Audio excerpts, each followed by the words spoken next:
بسم اللہ الرحمن الرحیم۔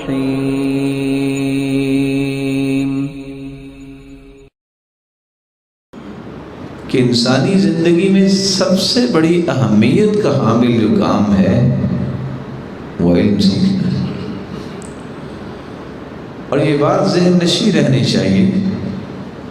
کچھ لوگوں کا یہ ذہن ہوتا ہے کہ ضروری ہے کہ سارے ہی علماء بن جائیں۔ بات یہ نہیں ہو رہی کہ سارے کے سارے علامہ بن جائیں۔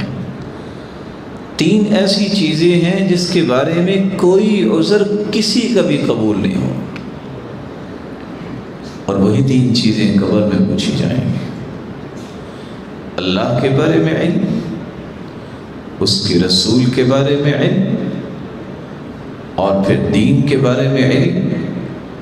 اگر دعویٰ یہ ہے کہ مسلمان اور مومن ہے تو پھر اسے ان تین چیزوں کے بارے میں تو علم ہونا چاہیے۔ اس کے بارے میں قیامت کو اس کا عذر نہیں سنا جائے۔ رسول اکرم صلی اللہ علیہ وآلہ وسلم پر اللہ تعالیٰ نے اس لیے یہ آیت نازل کی،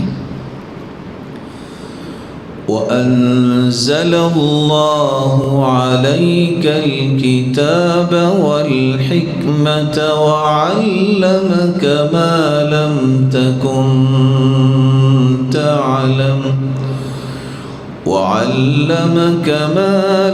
تَكُنْ تَعْلَمُ وَكَانَ فَضْلُ اللَّهِ عَلَيْكَ عَظِيمًا۔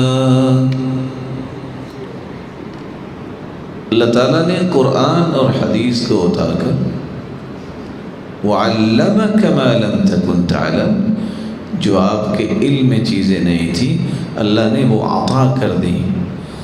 یہ عطا جو ہے کسی کو علم مل جانا، وَكَانَ فَضْلُ اللَّهِ عَلَيْكَ عَظِيمًا، اس سے بڑا فضل اور عنایت اللہ کی ہے ہی نہیں ہے کسی کو اللہ علم عطا کر۔ مَن يُرِدِ اللَّهُ بِهِ خَيْرًا يُفَقِّهْهُ فِي الدِّينِ،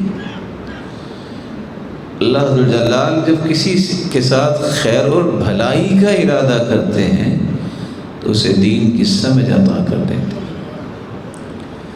اسے دین سمجھا دیتے ہیں، اسے یہ پتہ چل جاتا ہے کہ میں آخر پیدا کیا گیا ہوں تو کس مقصد کے لیے، مجھے زندگی کے گنتی کے ایام گزارنے ہیں تو کیسے گزارنے ہیں، میں اللہ کے قریب کیسے ہو سکتا ہوں، میں تقرب الہی کیسے حاصل کر سکتا ہوں۔ یہ سوچ جس شخص کو نصیب ہو جائے، اس سے بڑا بختور اور خوش نصیب کوئی انسان نہیں۔ یا